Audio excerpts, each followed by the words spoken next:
만나서 반갑습니다.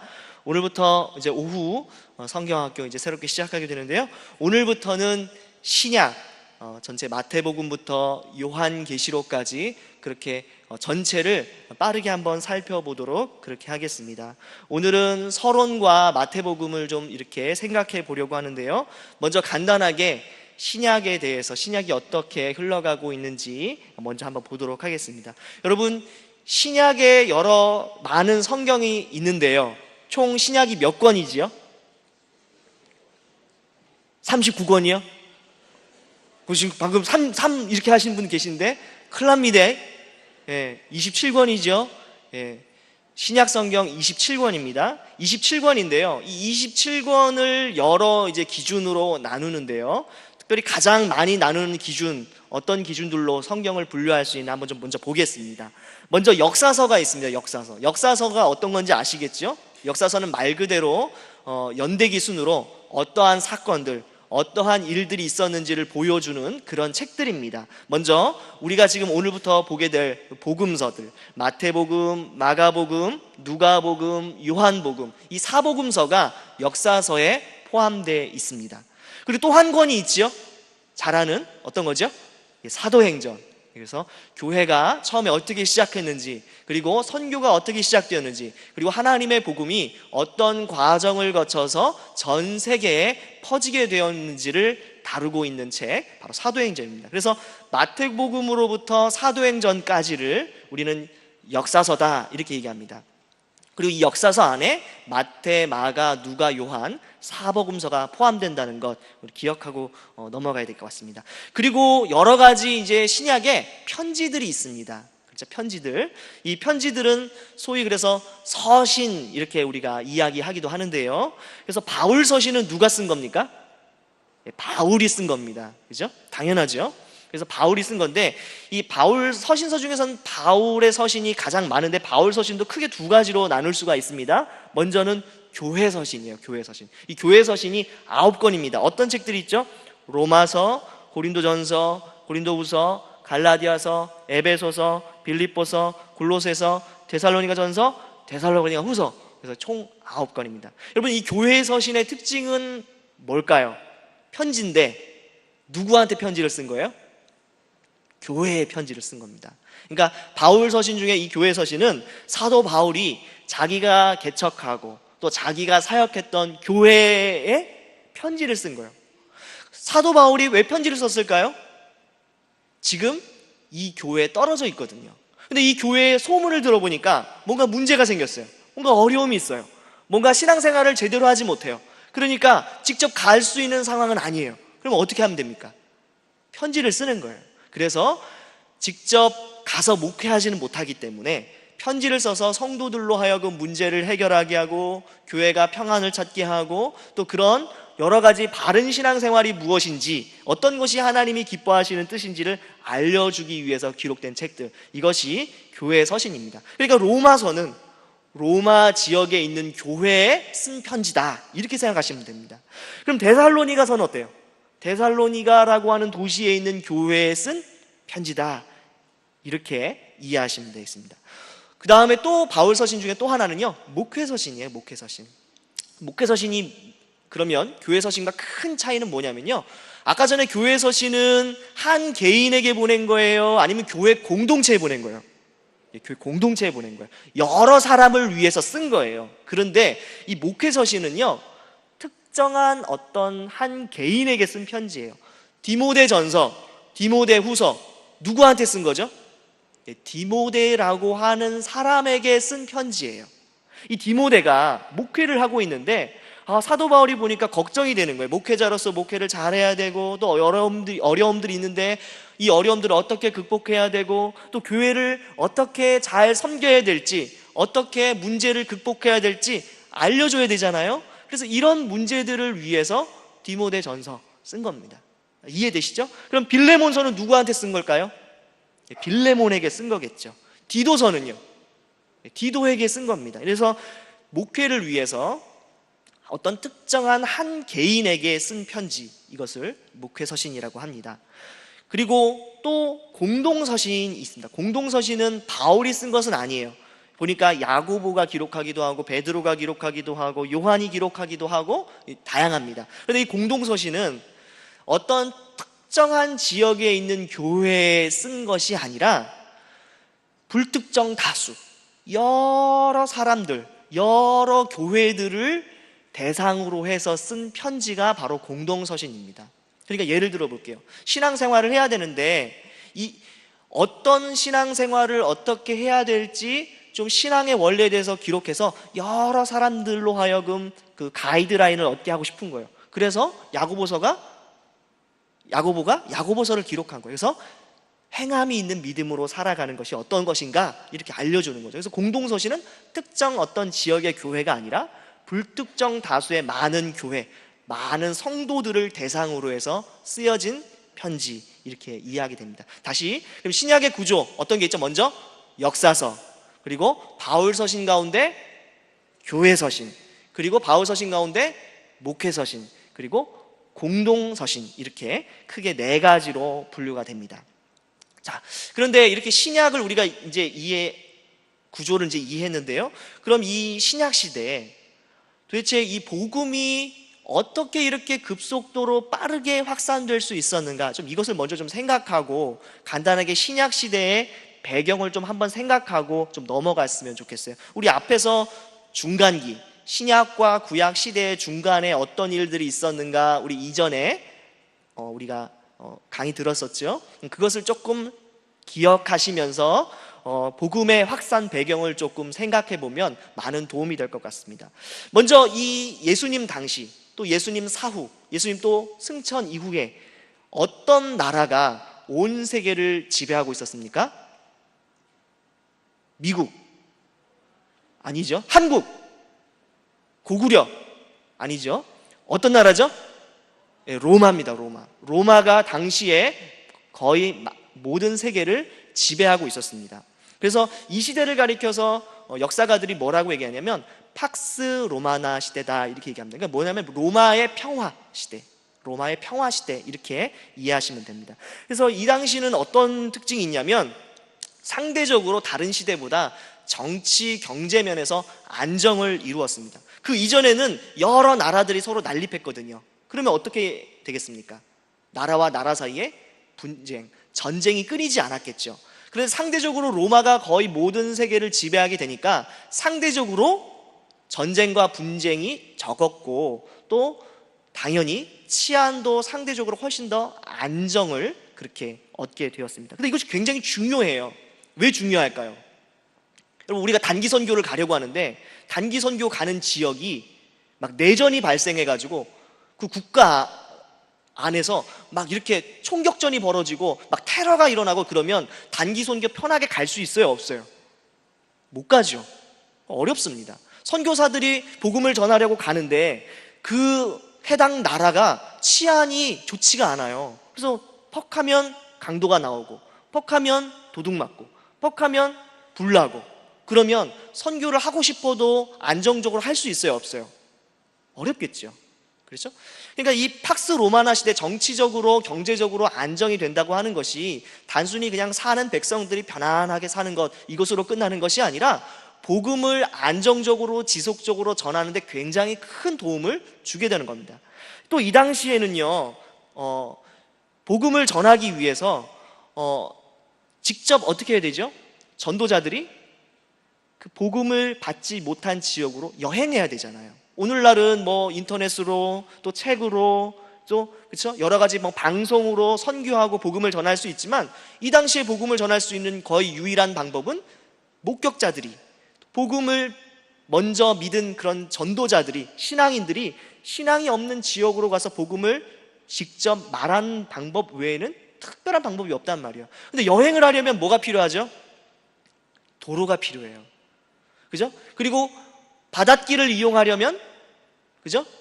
배에 안정된 그런 항로가 확보돼야 돼요. 근데 로마가 이것을 잘 해놓은 거예요. 로마가 도로도 닫고, 그죠? 모든 길은 어디로 통한다고요? 예, 로마로. 그러니까 온 지역에 로마 군단이 있는 지역마다, 지나가는 지역마다 도로를 깔았어요. 그러니까 이 여행자들이, 전도 여행자들이 이 도로를 통해서 다른 지역으로 가서 얼마든지 쉽게 복음을 전할 수 있도록 하는 그런 인프라를 구축한 거예요. 그리고 그 이전에는 해적들이 엄청나게 많았어요. 배를 타고 다른 지역을 가기를 원해도 해적들 때문에 도저히 갈 수가 없었어요. 그런데 이 로마가 온 세계를 지배하고 또 그렇게 치안을 잘 이렇게 닦아놓으니까 뱃길을 통해서도 복음을 전할 수 있게 된 겁니다. 우리 나중에 사도행전을 보면 사도 바울이 실제로 배를 타고 전도 여행하는 거 보게 되지요. 예, 그런 일이 가능해지게 된 겁니다. 그리고 또 여행하게 되면 어떤 게 필요해요? 돈을 써야 되잖아요. 지역 갈 때마다 환전해야 돼. 얼마나 불편합니까? 그렇죠? 공용 화폐가 있고 또 그런 모든 일들 때문에 전도자들이 훨씬 더 손쉽고 안전하게 복음을 전하는 그런 사회적인 안전망이 구축된 시대였습니다. 또 여러분, 복음을 전하려면 어떤 어려움이 있어요? 일단 복음을 알아듣게 설명해야 됩니다. 그렇죠? 제가 한국 사람인데 어떤 사람이 스페인어로 막 저한테 복음을 얘기하면 제가 복음을 알아들을 수 있을까요? 말 멋있다, 봉주르? 막 이렇게 하면서 막 불어로 얘기하면 되게 멋있다, 발음 뭐 가래 끓는 소리 나는데 좋다 하면서 할 수는 있지만 그 내용을 이해할 수는 없어요. 그렇죠?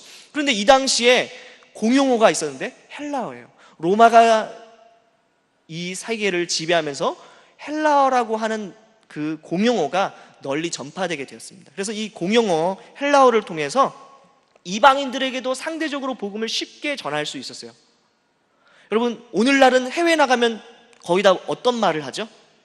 영어. 그렇죠. 영어가 거의 공용어죠. 그래서 영어를 통해서 다 얘기하잖아요. 특히 선교사님들, 우리 정모 목사님 지금 영어 때문에 굉장히 머리 아프시죠? 뭐 때문에 영어 공부합니까? 영어를 할 줄 알아야 그 해외 선교 가서 의사소통을 다른 사람들과 할 수 있단 말이에요. 그렇죠? 그러니까 이 헬라어가 보편적으로 이렇게 사람들이 공용어로 사용하게 되면서 복음을 다른 이방인들에게도 손쉽게 전할 수 있는 그런 길들이 열리게 된 거예요. 그리고 이 헬라어가 왜 중요할까요? 여러분, 우리가 지금 읽고 있는 이 신약성경, 우리는 한국말로 번역되어 있지만 원래 신약성경 어떤 말로 기록되었죠? 헬라어로 기록됐어요. 헬라어. 그러니까 이 많은 이방인들도 성경을 쉽게 읽고 이해할 수 있는 길이 열린 겁니다. 이해되시죠? 그리고 우리 신구약 중간서 때 배웠죠? 또 성경 번역 역사 때 배웠죠? 구약 성경이 어떤 말로 번역됐습니까? 헬라어로 번역됐어요. 이 구약 성경이 히브리어인데 원래 헬라어로 번역되어서 많은 이방인들도 구약 성경을 보고 이해할 수 있게 된 거예요. 이런 모든 것들이 하나님의 복음을 잘 이해하고 전파하는 데 아주 큰 도움이 되었습니다. 또 이 당시에요, 사상이 난립했습니다. 여러분, 그리스, 로마, 신화 아시죠?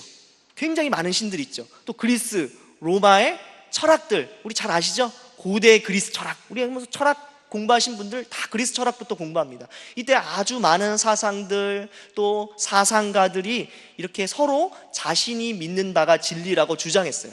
근데 문제는 뭐예요? 너무나 이 사상들이 다양하고 난립하니까 어떤 것 하나가 진리라고 탁 이렇게 말할 수 있는 게 없는 거예요. 그럼 사람들이 당연히 자연스럽게 어떤 갈망이 있어요? 정말 진리가 뭔가? 정말 참된 것이 무엇인가? 정말 사람은 어떤 것을 믿고 살아야 하는가 하는 그런 갈망이 훨씬 더 자극되겠죠? 그래서 이런 배경 속에서 진리에 대한 목마름이 전 세계의 사람들에게 이렇게 기본적으로 깔려 있었습니다. 여러분, 오늘날 포스트 모더니즘이다 이렇게 얘기하죠? 다원주의 시대예요. 이때랑 비슷해요. 근데 여러분, 사람들이 이것도 맞고 저것도 맞고 저것도 맞고 이렇게 말하지만 사실 그 안에 어떤 목마름이 있습니까? 그럼 도대체 뭐가 맞는다는 거야? 도대체 그럼 인생을 어떻게 살아야 되는 거야? 하는 진지한 물음이 자연스럽게 오히려 생기죠, 한편으로. 그러니까 똑같은 거예요. 너무나 사상들이 많으니까 오히려 정말 참된 진리가 무엇인가 하는 궁금함, 그런 진리에 대한 갈망이 사람들 안에 자연스럽게 생겨나기 시작했다는 거예요. 또 중요한 건 메시아를 기다리는 마음이 유대인들 안에 아주 충만했습니다. 여러분, 이 유대인들 하나님을 믿었는데 나라가 어떻게 됐습니까? 망했습니다. 근데 이 유대인들은 어떤 믿음이 있어요?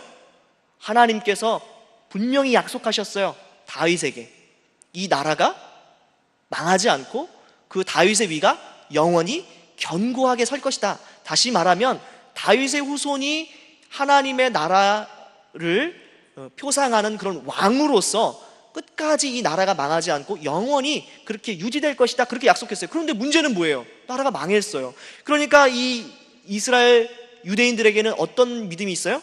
언젠가는 다윗의 후손이 와서 다시 하나님의 나라를 건설할 것이다 라고 하는 분명한 믿음이 있었고, 또 구약의 많은 선지자들이 그것에 대해서 예언을 했습니다. 그러니까 메시아를 기다리는 마음이 있었어요. 그리고 이 유대인들에게는 회당이 있었습니다. 여러분, 회당이 뭔지 아시죠? 유대인들이 모여서 예배하고 말씀을 공부하고 자녀들을 교육했던 그런 곳이에요. 근데 이 유대인들이, 디아스포라 유대인들이 전부 다 이렇게 전 세계 지역에 흩어져 있잖아요. 그러니까 이 회당을 중심으로 해서 모여서 예배드리고 말씀을 공부하고 교육했어요. 근데 이 회당이 어떤 역할을 했느냐? 회당이 복음을 전파할 수 있는 그런 기지의 역할을 했습니다.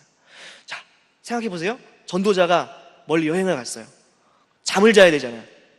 어디서 자요? 회당에서 자는 거예요. 무슨 말이 이해되세요?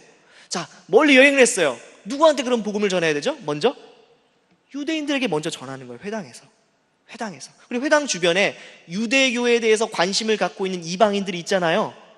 율법에 대해서 관심을 갖고 있는, 여호와를 믿는 신앙에 대해서 좀 호감을 갖고 있는 이방인들도 있잖아요. 그런 이방인들, 그런 유대인들을 만나서 하나님의 복음을 전하는 것이 복음의 확산에 굉장히 큰 도움이 되었다는 겁니다. 자, 여러분 읽어보세요. 이 당시에 모든 것들을 보면 하나님의 복음이 전해지기에 적합한 환경, 적합한 모든 것들이 준비되어 있었어요. 정치, 경제, 언어, 또 사상, 그죠? 또 여러 가지 상황 면에서 다 준비가 되었어요. 그래서 신구약 중간기에 그런 암흑기를 깨고 드디어 하나님의 복음이 전파되었을 때 그 복음이 폭발적으로 그렇게 확산될 수 있는 모든 준비가 되었다는 겁니다. 여러분, 우리는 이것을 어떻게 이해할 수 있을까요? 이게 결국 누가 하신 거죠? 우리는 역사의 주인이신 하나님, 섭리하시는 하나님을 우리는 믿지요. 이 모든 것들이 그냥 어떤 정치인들이, 어떤 몇몇 사람들이 단순히 그냥 우연히 발생한 일이 아니라 하나님께서 이 모든 것들을 준비하셔서 때가 참에 하나님의 복음이 온전하게 전파될 수 있도록 그렇게 모든 환경과 여건과 사람들을 주장하셨다. 우리는 그렇게 고백할 수 있는 겁니다. 여러분, 오늘날 교회가 맞닥뜨리고 있는 시대가 사실은 굉장히 어려운 시대입니다. 그렇죠? 그러나 한편으로 이 어려운 시대에 대한 정확한 인식, 이렇게 교회가 어렵게 된 문제에 대해서 우리가 고민하고 또 정확하게 현실을 파악하는 게 필요하지만, 한편으로는 또 어떤 게 필요합니까? 비록 어렵고 힘들고 또 정말 암흑인 것 같지만, 소망이 없는 것 같지만, 그러나 때가 차면, 하나님께서 섭리하시면, 하나님께서 준비하시면 오히려 이 모든 것들이 하나님의 복음이 다시 한번 부흥하게 되는 귀한 때가 될 수 있다. 우리 그렇게 믿음으로 바라볼 수 있습니다. 여러분, 사실 신앙과 교회가 부흥했던 때를 보시면 이렇게 초대교회 당시처럼, 또 중세 암흑기처럼, 또 우리나라의 그 구한말처럼 굉장히 어렵고 힘든 시기였어요. 그러나 또 한편으로 생각해보면 그때 당시에 이렇게 오늘 우리가 살펴봤던 것처럼 여러 가지 면에서 하나님의 복음이, 또 여호와를 믿는 참된 신앙이 부흥하기에 너무나 좋은 많은 여건들이 구비가 되어 있었던 것을 또 한편 우리가 볼 수가 있습니다. 그렇죠? 구한말 보세요. 나라가 망하고 그렇게 많이 정말 다른 외세의 침입에 정말 고통당하고 가난과 인습과 구습에 그렇게 우리가 억눌려 있고 정말 고통스러웠지만, 오히려 그런 것들 때문에 어떻게 됐어요? 우리 민족이 하나님의 복음을 더 갈망하면서 더 겸손하게 받아들일 수 있는 그런 배경이 된 것처럼 초대교회 당시도 그랬다는 거예요. 그러니까 하나님을 믿는 사람들은 시대를 바라볼 때 절망하고 비판하고 객관적으로 문제점을 인식하기도 하지만, 또 한편으로 어떤 것을 가질 수 있습니까? 하나님께서 역사하시고 하나님께서 섭리하시고 또 하나님의 말씀에 우리가 붙들려서 순종하면 하나님께서 반드시 때가 되면 일을 이루실 수 있다는 그런 확신과 소망과 희망을 또 한편 가질 수 있다는 겁니다. 초대교회가 그랬어요. 당시 유대인들 생각해 보세요. 외세의 나라가 수백 년을 고통당하고 망했고, 그렇죠? 정말 자기 나라의 말들도 잊어버릴 만큼 그 언어를 까먹었고, 또 정말 메시아, 기다리던 메시아는 오지 않고 온갖 이방 종교와 다른 사상들이 난립하는 그런 암흑기였지만, 오히려 이런 모든 조건들이 하나님의 복음이 전파되는 큰 밑거름으로 작용했다는 겁니다. 그러니까 우리가 쉽게 비관할 것이 아니라 오히려 어떻게 해야 되겠습니까? 상황을 붙들고 앞에 기도하고 하나님께서 일하실 것을 믿으면서 끝까지 절망하지 않고 순종하는 그런 태도가 필요합니다. 저는 한 가지 확신하는 게 있어요.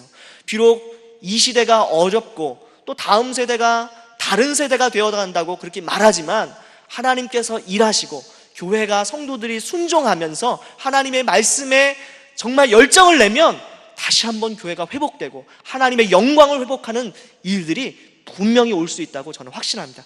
여러분 아멘이십니까? 예, 그것을 위해서 기도하고 애쓰는 우리들 됐으면 좋겠습니다. 자, 그리고 이제 복음서에 대해서 조금 살펴보겠습니다. 복음서가 어떤 것일까 좀 보겠습니다. 여러분, 복음이라는 게 일단 무엇입니까? 복음, 기쁜 소식, 복된 소식, 우리 많이 들었는데 무엇에 관한 소식이죠? 누구에 관한 소식입니까? 예수 그리스도에 관한 기쁜 소식, 복된 소식입니다. 그러니까 복음서의 관심은 어디에 있을까요? 예수님은 누구신가? 이것에 대해서 관심이 있는 거예요. 그러니까 예수님은 어떤 분이시고 어떤 일을 하셨고 또 왜 그렇게 하셨고 무슨 이야기를 하셨는가? 이것에 대해서 복음서는 관심이 있어요. 여러분, 특별히 복음서가 기록된 이유가 뭘까요? 복음서가 사실은요, 신약 성경의 맨 앞쪽에 위치하고 있지만 기록한 저작 연대는 사실 많은 서신서들보다 오히려 뒤에 기록되어 있어요. 다시요, 복음서가 지금 성경의 위치는 앞쪽에 있지요, 그렇죠? 그런데 실제로 기록한 연대는 상당히 후반에 기록된 거예요. 다른 여러 신약 성경들 중에. 그럼 왜 갑자기 후반에 처음에 기록 안 하다가 복음서를 왜 기록했어요? 바로 예수님이 누구신가를 알기 위한 거예요. 처음에는 예수님을 직접 목격한 사람들, 예수님을 직접 만난 사람들, 직접 예수님께 치유받은 사람들, 직접 예수님의 손과 발을 만져본 사람들이 살아있었어요. 그러니까 예수님이 누구신지 알려면 어떻게 하면 돼요? 그 사람을 찾아가서 들으면 돼요. 교회 안에 예수님을 만났던 수많은 사람들이 살아있어요. 그런데 시간이 지나면 어떤 일이 생겨요? 그 예수님 직접 만났던 사람들이 나이가 들어서 죽기 시작하는 거예요. 그렇죠? 그리고 또 어떻게, 우리의 기억은 한계가 있죠? 아무리 기억하더라도 기억이 희미하게 사라질 수가 있어요. 그러니까 어느 순간이 되니까, 어느 시점이 되니까 더 이상 목격자들의 그런 증언만으로는 부족하고 예수님이 누구인지를 분명히 다른 사람들에게 전하고 또 알려주고 또 그렇게 교육시켜서 신앙이 전수되도록 해야 되는데, 그러다 보니까 이제는 기록해야 되겠구나, 이런 필요들이 생긴 거예요. 그래서 복음서가 기록된 거예요. 그러니까 복음서의 기록 목적 자체가 누구한테 관심이 있는 거예요? 예수님에 대해서 관심이 있는 거예요. 예수님을 잘 알고 싶은 거예요. 그렇죠? 그런데 문제는 복음서는 전기와는 조금 달라요. 여러분, 어떤 사람에 대해서 기록한 것을 우리가 뭐라고 얘기하죠?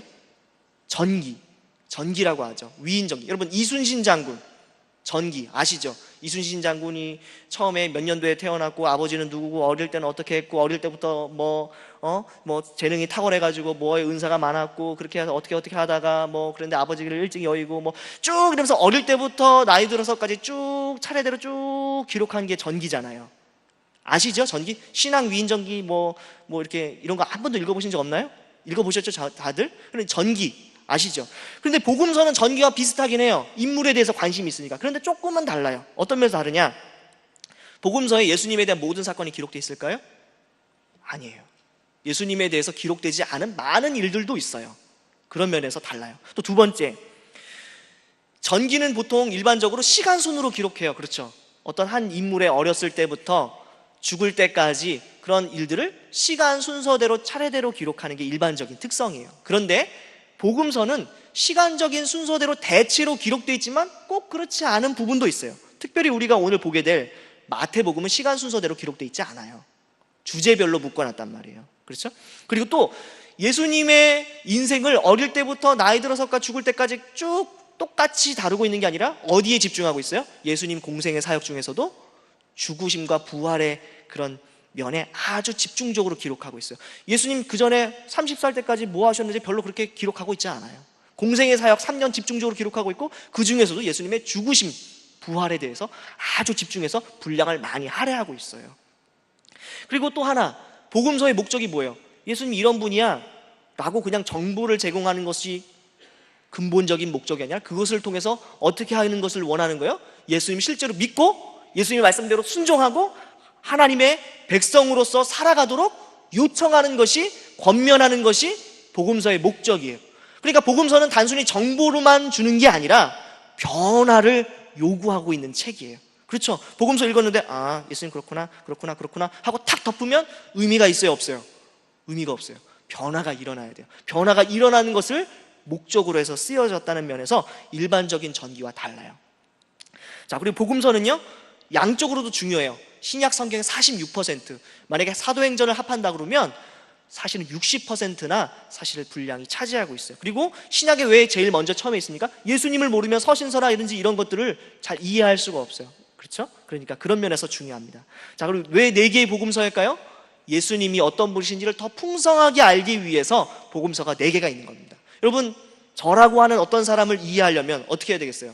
여러 사람의 말을 듣는 것이 훨씬 더 풍성하고 입체적으로 알겠죠. 그렇죠. 제 가족들도 만나보고, 저희 부모님도, 저희 교회 성도들도 만나보고, 같이 201반 했던 사람들, 301반 했던 사람들, 같이 또 이렇게 수업을, 강의를 들었고 예배를 같이 드렸던 사람들, 같은 다른 부교역자들 이야기를 들으면 저라고 하는 한 사람을 훨씬 더 잘 이해할 수 있겠죠. 마찬가지로 예수님을 더 풍성하게 알게 하기 위해서 복음서가 하나만이 아니라 4명의 다른 기자의 복음서가 성경에 기록되어 있다, 그렇게 우리 이해할 수 있습니다. 자, 이제 마태복음으로 넘어가겠습니다. 마태복음.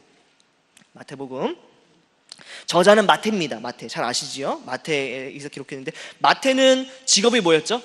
세리였습니다. 그리고 마태는 유대인입니다. 이런 면에서 우리는 어떤 것을 이해할 수 있느냐? 세리였으니까 무엇을 알았다는 거예요? 글을 알았습니다. 분명히 필사하는 기술을 있었을 거예요. 그러니까 성경을 기록하기에 적합한 사람이죠. 그렇죠. 또 하나, 유대인이에요. 유대인은 어떤 것을 잘 알죠? 구약 성경을 잘 알죠.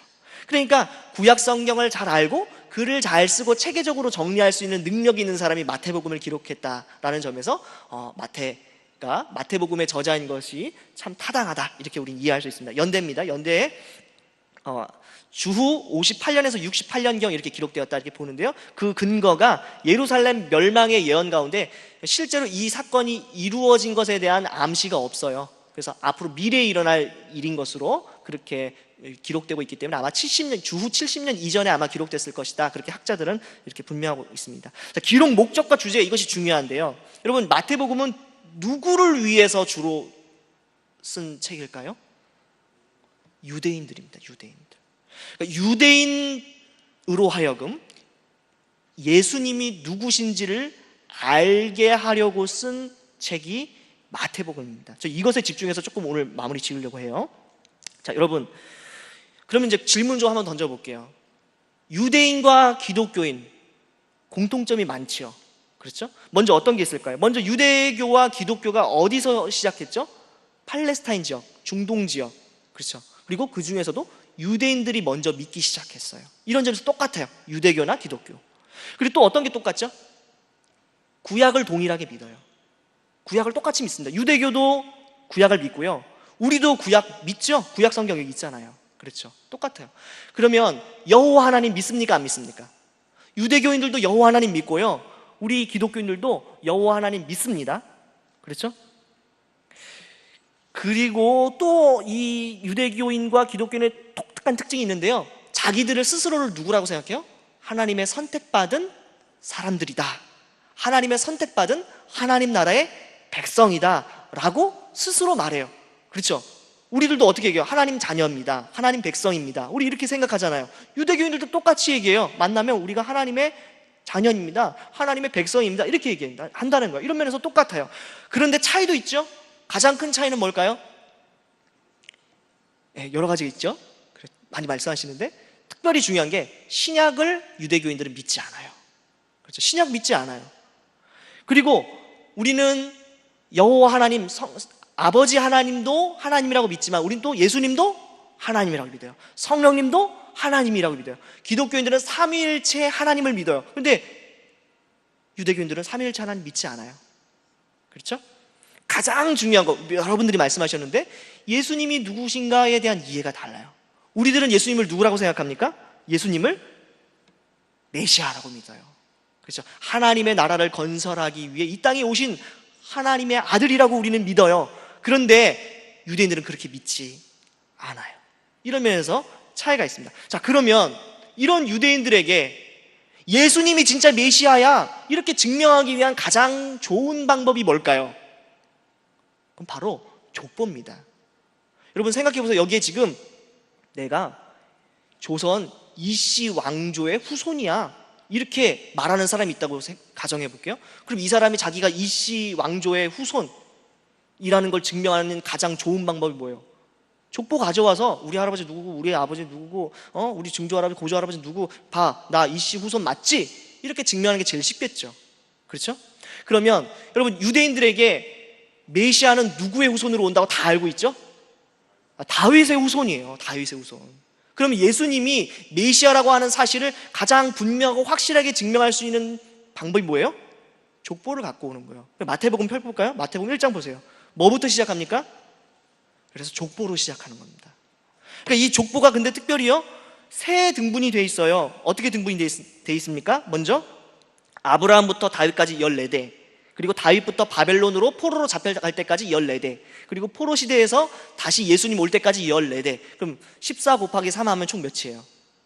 42명. 근데 실제로 세보면 41명이에요. 그럼 누가 중복됐을까? 왜 그럴까? 다윗이 2번 헤아림입니다. 그러니까 다윗을 강조하고 있는 거예요. 왜 다윗을 강조하고 있을까요?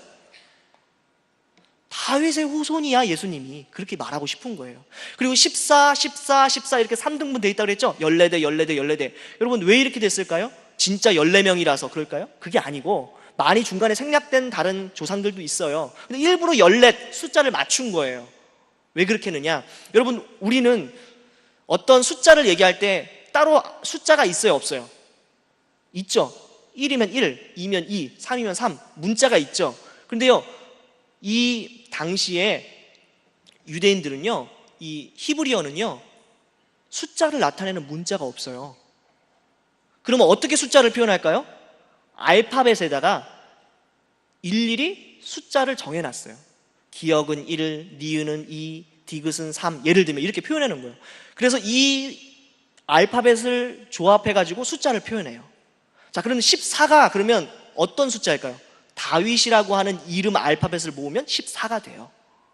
이해되시죠? 그러니까 이 14라고 하는 자체가 다윗 이렇게 표현하는 다윗의 숫자예요. 그러니까 이 숫자 자체가 다윗을 강조하는 거예요. 예수님이 누구의 후손이라는 거예요? 다윗의 후손이고 그 약속한 메시아다 이렇게 말하는 거예요. 그래서 복음서에서 다윗의 자손 예수여 이거 무슨 말이에요? 아, 다윗의 그냥 자손이구나. 그게 아니고 누구란 뜻이에요? 메시아란 뜻이에요. 이해되시죠? 네. 자, 그러니까 족보에서 다윗을 강조합니다. 또 두 번째, 이 유대인들에게 예수님이야말로 메시아라고 하는 것을 가장 설득력 있게 증명하는 방법이 또 뭐가 있을까요? 예수님의 삶과 그 하시는 모든 사역과 그 모든 죽으심과 부활의 등등의 모든 일들이 단순히 우연히 일어난 것이 아니라 구약에 이미 예언된 예언의 성취야. 이렇게 증명하면 아주 쉽죠. 왜요? 유대인들은 구약을 믿어요. 그러니까 구약에 분명히 예언들이 있어요. 메시아가 올 것이고 메시아가 이런 일을 할 것이고에 대한 그런 정보들이 있는데 그것이 진짜 예수님에게서 이루어졌네? 그러면 예수님이 단순한 그냥 어떤 한 사람이 아니라 하나님의 아들이고 정말 다윗의 후손으로 오시는 하나님의 나라를 건설할 그런 왕이네? 이렇게 이해하기 쉽겠죠. 그러니까 구약을 많이 인용해요. 이 마태복음에 직간접적으로 한 130여 회나 구약을 인용합니다. 복음서 중에서 구약을 제일 많이 인용해요. 우리 한번 찾아볼까요? 뭐 여러 가지 많이 있는데 시간이 없어서 빨리 찾아볼게요. 예를 들어 볼게요. 어디가 있을까요? 예, 우리 1장에도 벌써 나와요. 1장 23절 보세요. 보라, 처녀가 잉태하여 아들을 낳을 것이요 그의 이름은 임마누엘이라 하리라 하셨으니 이를 번역한즉 하나님이 우리와 함께 계시다 함이라. 자, 근데 이거 어디에 말씀을 한 걸까요? 이사야 7장 14절 말씀 인용한 거예요. 또 그 다음에 보면 2장 6절, 또 유대 땅 베들레헴아 너는 유대 고을 중에서 가장 작지 아니하도다. 내게서 한 다스린 자가 나와서 내 백성 이스라엘의 목자가 되리라. 어디 인용한 거죠? 미가서 5장 2절 말씀. 그리고 쭉 계속해서 이렇게 구약을 인용하는 구약의 예언이 성취되었다라고 하는 것들이 많이 등장합니다. 그래서 예수님께서 심지어 갈릴리 지역에서 사역하신 거, 또 예수님께서 예루살렘에 입성하실 때 나귀를 타고 입성하신 거, 또 심지어 예수님을 배반했던 가룟 유다가 어떻게 죽었고 왜 죽었는지, 그렇게 죽었는지에 대한 모습에 대한 묘사들, 이런 모든 것들에 대해서 예수님의 모든 전생애를 구약 예언이 성취된 것으로 그렇게 이야기합니다. 유대인들에게는 예수님이 정말 구약에 예언된 메시아구나, 그렇게 이해할 수 있도록 그렇게 설명하고 있는 거죠. 또 하나, 여러분, 유대인들은 그런데 이 메시아를 기다렸다는 것은 이해하잖아요. 그런데 이 유대인들은 메시아를 어떻게 그렸죠? 유대인만을 위한 메시아라고 생각했어요. 그래서 언젠가 다윗의 후손으로 오시는 그 메시아가 오면 로마 처부수고, 그죠? 지금 현재 이방인이, 지금 유대 혈통이 아닌 사람이, 지금 헤롯의 자손들이 지금 왕이 되는데 다 까부시고 다시 유대인이 왕이 되고 유대 나라가 회복되고 독립해서 번영을 누리게 될 것이다. 그래서 유대인이 하나님의 나라의 백성이다. 이렇게 혈통 안에 국한된 그런 하나님의 나라를 생각했어요. 그런데 여러분, 구약을 우리 잘 공부해 보시면 구약에서 하나님 나라의 백성들을 유대인만을 하나님께서 의도하고 계세요? 아니면 온 열방까지 하나님의 백성이 되기를 기대하고 의도하고 계세요? 온 열방을 기대하고 계시죠.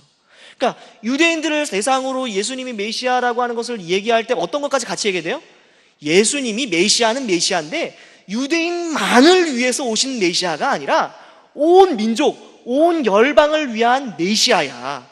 오해하지 마. 이것을 얘기할 필요가 있겠죠. 그래서 이것이 여러 가지 그런 면에서 나타납니다. 먼저 족보를 보시면 누구의 자손으로 예수님 먼저 얘기해야 됩니까? 다윗도 강조하고 있지만 아브라함의 자손이다, 이렇게 강조합니다. 여러분, 아브라함이 처음에 부름받았을 때 하나님께서 뭐라고 얘기하셨죠? 아브라함 부르실 때 너는 복의 근원이 될지라, 너는 복이 될지라. 그런데 누구에게 복이 된다고 그러니까 모든 민족에게. 그렇죠. 이미 아브라함을 부를 당시부터 하나님은 어떤 것을 의도하고 계셨어요? 유대인만이 아니라 모든 민족을 염두하고 계셨단 말이에요. 그러니까 아브라함을 강조하는 거예요. 또 그렇죠? 또 포도원 비유가 나와요. 포도원 비유에 어떻게 됩니까? 하나님께서, 거기 비유에 예수님께서 말씀하시죠.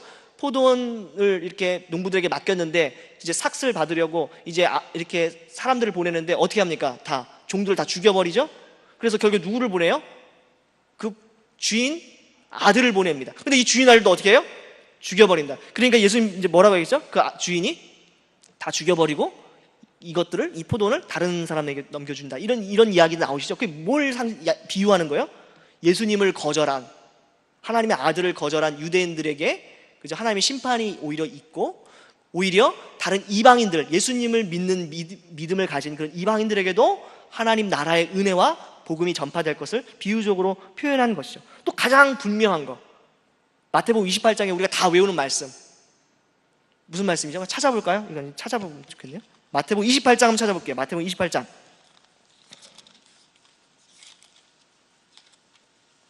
마태복음 28장. 자, 우리 마태복음 28장 19절 말씀 한번 읽어보겠습니다. 자, 준비되셨죠? 자, 시작. 그러므로 너희는 가서 모든 민족을 제자로 삼아 아버지와 아들과 성령의 이름으로 세례를 베푸고, 20절까지 내가 너희에게 분부한 모든 것을 가르쳐 지키게 하라. 볼지어다 내가 세상 끝날까지 너희와 항상 함께 있으리라. 예수님의 마지막 그 명령이 뭐예요? 모든 민족으로 제자를 삼으라고 하는 이 명령 자체가 이미 유대인에게만 국한될 수 없는 하나님의 복음을 강력하게 변호하고 있는 것이죠. 그리고 또 예수님께서 이방인들에게도 은혜를 베푸시는 장면들이 나와요. 그래서 백부장의 하인을 치유해 주시고, 또 가나안 여인의 딸도 고쳐주시고, 이런 것들 모두 사실은 이방인들을 예수님께서 먼저 사역하셨다, 이방인들에게 먼저 복음을 전하셨다. 그러니까 예수님을 믿는 우리들은 당연히 어떻게 되겠습니까? 유대인 아닌 다른 사람들에게도 자연스럽게 복음을 전해야 된다 생각할 수 있겠죠. 이런 모든 내용들이 메시아가 유대인에게만 국한된 메시아가 아니라 온 열방을 죄로부터 자유케 하고 구원을 주시는 하나님의 보내신 그런 예수님이 바로 메시아다, 이렇게 우리는 이해할 수 있는 것입니다. 자, 그러면 여러분, 교회가 뭐예요? 교회가. 교회. 자, 아까 제가 유대교와 기독교의 차이점을 비교하면서 이렇게 물었죠. 그럼 교회가 뭡니까? 기독교인이 어떤 사람들이에요? 기독교인은 예수님을 메시아로 믿는 사람들이에요. 구약에 예언되었던 하나님의 말씀이 우리 예수님에게서 성취되고 그렇게 이루어졌을 뿐만 아니라 그 예수님을 누구나 믿기만 하면 유대인이든지 이방인이든지 가난하든지 부자든지 상관없이 다 구원을 받을 수 있다. 이것을 믿고 이러한 신앙을 고백하는 사람이 바로 기독교인이에요. 여전히 메시아가 와야 돼 라고 생각하는 사람들은 유대인들이에요. 그렇죠? 그래서 마태복음에서 가장 중요한 구절 중에 하나가 뭡니까? 마태복음 16장 16절이죠. 마태복음 16장 16절에 베드로가 신앙 고백하는 거죠. 주는 그리스도시요 살아계신 하나님의 아들이십니다. 그리고 예수님께서 그 고백을 듣고 뭐라 하세요? 내가 이 반석 위에 교회를 세우겠다. 음부의 권세가, 그죠? 이기지 못한다 라고 말씀하시죠. 교회, 믿는 사람들을 이 신앙 고백 위에, 이 믿음 위에 세우겠다. 하나님께서 그렇게 약속하셨다는 거예요. 이런 내용들이 기록되어 있다는 것 자체가 뭐예요? 이방인들도 누구든지 예수님을 믿기만 하면, 누구든지 구약에 예언된 메시아가 바로 예수님이라고 하는 사실을 진심으로 고백하기만 하면 기독교인이라 될 수 있다. 하나님의 백성이 하나님의 자녀가 될 수 있다라는 거예요. 그럼 여러분, 이게 립 서비스가 아니라 실제로 우리의 삶의 고백이 되려면 우리는 어떻게 해야 돼요? 예수님을 메시아, 하나님 나라를 건설하실 왕으로 우리가 정말 모셔드려야 되겠죠. 근데 립 서비스로 말로는 그렇게 하는데 실제로는 내 맘대로 살아. 하나님이 왕이 아니야. 예수님이 왕이 아니야. 내가 왕이야 여전히. 돈도 내 맘대로 쓰고 자녀도 내 맘대로 기르고 신앙생활도 내 맘대로 하고, 그래서 내 기분대로 다 해. 내가 삐치면 교회 안 나가고, 기분 좋으면 열심히 신앙생활하고, 그냥 내 모든 게 다 내 마음이야. 여전히 내가 왕이야. 이렇게 살아가고 있다면 여러분, 진정한 의미에서 기독교인이라고 할 수 있을까요? 마태복음의 가르침에 의하면 그렇게 말하기가 어렵죠. 입으로만이 아니라 실제로 예수님이 나의 왕이고, 그렇죠? 나를 주관하시는 분이시고 하나님 나라에 나는 백성이기 때문에 그분의 말씀에 순종해야 할 그런 사람이다. 그렇게 고백할 뿐만 아니라 실제로 그렇게 살아가는 사람들, 이 사람들이 바로 교회고 기독교인이라 우리는 이렇게 마태복음의 가르침에 비추어 이해할 수 있는 겁니다. 그러니까 교회를 나오긴 나와요. 매주 예배를 드리긴 드려요. 그런데 마음 안에 진심으로 예수님이 나의 삶의 왕입니다 라고 하는 고백이 없다면, 그런 믿음이 없다면 그분은 예배를 그냥 드리고 있을 뿐이지 진정한 의미에서 하나님 나라의 백성은 아닌 것이요. 그렇죠?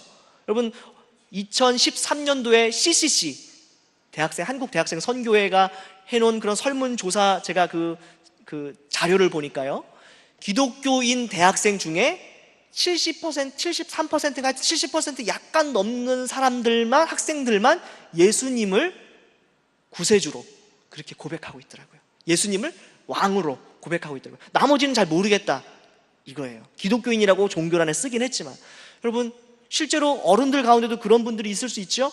오랫동안 신앙생활을 하긴 했는데 예수님이 내 왕인지 아직 잘 모르겠어, 이렇게 실제로 생각할 수 있습니다. 그렇다면 여러분, 어떤 마음으로 다시 한번 우리를 돌아봐야겠어요? 정말 예수님이 왕일까? 정말 예수님이 내 삶을 주관하시는 분일까? 정말 그러할까? 고민하면서 우리 다시 한번 복음서를 살펴볼 필요가 있습니다. 자, 그래요. 자, 그러면 이제 이렇게 교인이 됐어요. 성도가 됐어요. 하나님의 백성이 됐어요. 기독교인이 됐어요. 그러면 어떻게 살아야 돼요? 이렇게 질문해 볼 수 있겠죠. 이제 그럼 기독교인이 됐는데 어떻게 신앙생활 해야 돼요? 어떻게 삶을 살아야 돼요? 이렇게 물을 때 유대교인들은 아주 간단해요. 여호와 하나님을 믿는 신앙을 갖고 있는 유대교인들은 한마디로 뭐라고 얘기합니까? 율법을 지키며 살면 됩니다, 이렇게 얘기할 거예요. 그러면 이제 새로운 하나님의 백성, 진정한 의미에서의 하나님의 백성이 된 기독교인들에게 도대체 어떻게 그럼 살아야 되지요?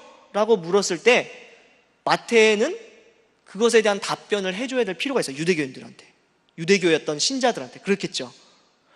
그래서 이 마태복음에는요, 예수님의 가르침이 엄청나게 많이 나와요. 여러분, 마가복음과 마태복음을 비교해 보세요. 마가복음에는요, 예수님의 설교가 거의 안 나와요. 마가복음은 예수님의 행동만 나와요. 행동 이래요. 끝나요. 근데 마태복음을 보면요, 예수님의 설교가 엄청나게 많이 나옵니다. 대표적인 게 뭐가 있어요? 마태복음 5장에서 7장까지 이걸 뭐라 그러죠? 산상수훈 아시죠? 엄청난 설교잖아요.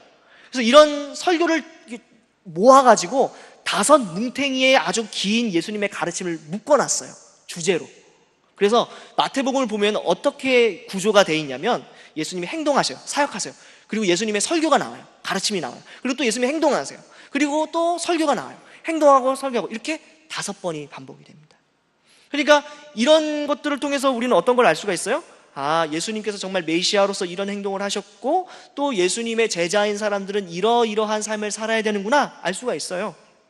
그래서 마태복음 5장에서 7절 산상수훈 통해서 뭘 알 수 있어요? 하나님의 제자, 예수님의 제자는 어떤 삶을 살아야 되는가, 하나님 나라의 백성은 어떤 사람들인가 알 수가 있어요. 그렇죠? 또 10장에 가면 또 어떤 게 나옵니까? 10장 우리 한번 찾아볼까요? 마태복음 10장. 마태복음 10장. 마태복음 10장 보면 예수님께서 12제자를 보내시면서 어떻게 선교하고 어떻게 말씀을 전하는 삶을 살아야 되는지 가르쳐 주십니다. 하나님 나라의 백성으로서 사명을 감당할 때 어떠한 태도와 어떠한 마음으로, 어떠한 자세로 하나님 나라를 확장하는 그 일을 감당해야 되는지 10장에서 나타내고 있어요. 또 13장 볼까요? 13장에 뭐가 나와요? 그렇게 하나님 나라를 위해서 건설하고 노력해야 하는데, 하나님 나라가 도대체 어떻게 임하고 어떻게 자라고 어떻게 확장되는가, 하나님 나라는 어떤 것인가 비유로 예수님께서 또 길게 설명하고 계시죠. 그리고 또 나중에 24장부터 이렇게 되면 어떻게 됩니까? 하나님의 나라가 미래에 어떤 일이 일어날지를 가르쳐주는 그런 내용들이 있어요. 그리고 또 그 중간에 또 빼먹었는데, 그 하나님의 교회가 어떤 질서를 가지고 어떻게 위계 질서를 하고, 심지어 죄 지은 사람들을 어떻게 용서하고, 어떻게 교회가 그렇게 권위를 내세워야 되는지, 교회가 어떻게 사역을 해야 되는지, 이런 것들 다 다루고 있단 말이에요. 그러니까 이런 것들을 통해서 기독교인들이 어떻게 하나님의 말씀에 순종하면서 어떤 원리를 따라서 신앙생활을 해야 되는지를 마태복음은 잘 보여주고 있습니다. 여러분, 그래서 이 5 뭉텅이의, 마태복음의 5 뭉텅이의 설교와 예수님의 가르침을 혹 어떤 학자들은 어떻게 얘기하냐, 새로운 모세오경이다 이렇게까지 얘기해요. 새로운 모세오경. 그래서 예수님을 새로운 모세 이렇게 비유하면서 이렇게 설명하기도 합니다. 자, 여러분, 자, 그러면 이제 마지막으로 이제 시간이 얼마 없는데 조금 한 가지 생각해보고 넘어갈게요. 여러분, 우리가 예수님의 제자로서, 기독교인으로서 삶을 살아갈 때, 그러면 그렇게 하나님의 사명을 잘 감당하려면 예수님께서 5번이나 그렇게 뭉탱이 마태복음이 설교를 크게 제시하고 있는데, 이것이 우리에게 시사하는 바가 뭘까요? 우리가 하나님의 백성으로서 사명을 감당하는 삶을 살려면 뭘 알아야 된다는 얘기예요? 하나님의 말씀을 알아야 된다는 얘기예요. 그래서 이 5번의 설교를 통해서 구약의 말씀들을 예수님께서 다시 설명해 주시고 가르쳐 주시고 적용해 주시는 그런 것들을 통해서 정말 말씀대로 사는 것이 무엇인지, 하나님의 뜻대로 순종하며 사는 삶이 무엇인지를 마태복음 강조해서 이야기하고 있다는 거예요. 여러분, 아까 전에 마태복음 28장 우리 말씀을 통해서 사명을 들었죠? 예수님의 지상 대명령 들었죠? 내가 너희에게 분부한 모든 것을 어떻게 하라고요? 가르쳐 지키게 하라. 그렇게 말씀하셨어요. 가르쳐 지키게 하라 말씀하셨어요. 여러분, 가르치려면 어떻게 해야 돼요? 알아야 돼요. 알아야 돼요. 그리고 어떻게 해야 돼요? 내가 직접 먼저 모범을 보여서 하나님 말씀에 순종하는 모범을 보여야 돼요. 태권도 사범이 태극 1장을 몰라. 그럼 태권도 가르칠 수 있어요? 없겠죠. 똑같은 겁니다. 하나님의 말씀을 가르쳐서 정말 모든 민족을 제자로 삼으려면 우리가 먼저 하나님의 말씀을 알고, 하나님의 말씀을 깨닫고, 하나님의 말씀대로 순종하고, 그렇게 정말 살아가는 삶을 살아야 그 사명을 감당할 수 있다는 거예요. 그래야 유대인들에게 이러한 내용은 너무나 중요한 것이었겠죠.